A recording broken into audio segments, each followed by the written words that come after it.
গত দুবারের মতো এবারেও আইপিএল এর নিলাম হতে চলেছে দেশের বাইরে। দিনক্ষণ এবং ভেন্যু চূড়ান্ত করে ফেলেছে বিসিসিআই।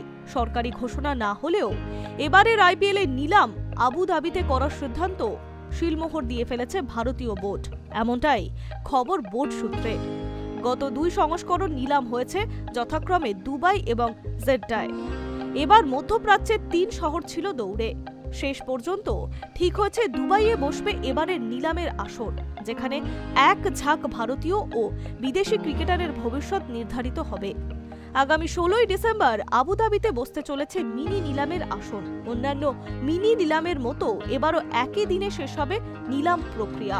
বোর্ড সূত্রে খবর, 15ই নভেম্বর বেলা 3টের মধ্যে সব ফ্র্যাঞ্চাইজিকে রিটেনশন তালিকা জমা দিতে হবে। তারপর রিলিজ হওয়া এবং নতুন নাম লেখানো ক্রিকেটারদের নিয়ে একটি বড় তালিকা তৈরি হবে মিনি নিলামের মাধ্যমে।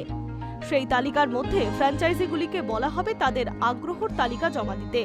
ফ্র্যাঞ্চাইজিগুলি যেসব ক্রিকেটারদের নিয়ে আগ্রহ দেখাবে তাদের নিয়ে তৈরি হবে নিলামের চূড়ান্ত ক্রিকেটারদের তালিকা।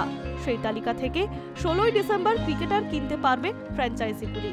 কিন্তু কেন আইপিএল এর নিলাম ভিন্ন দেশে? আসলে যে সময় নিলাম হবে সে সময় ভারতের বিভিন্ন অনুষ্ঠান এবং বিয়ের মৌসুম হওয়ার হোটেল বুকিং সংক্রান্ত সমস্যা হয়। মূলত এই বিষয়টি মাথায় রেখেই গত 2 বছর বিদেশে নিলামের আয়োজন করা হচ্ছে। বিশেষ ভিন্ন প্রান্ত থেকে মধ্যপ্রাচ্যের দেশগুলিতে যাতায়াত করাটা সুবিধাজনক। Hi news network.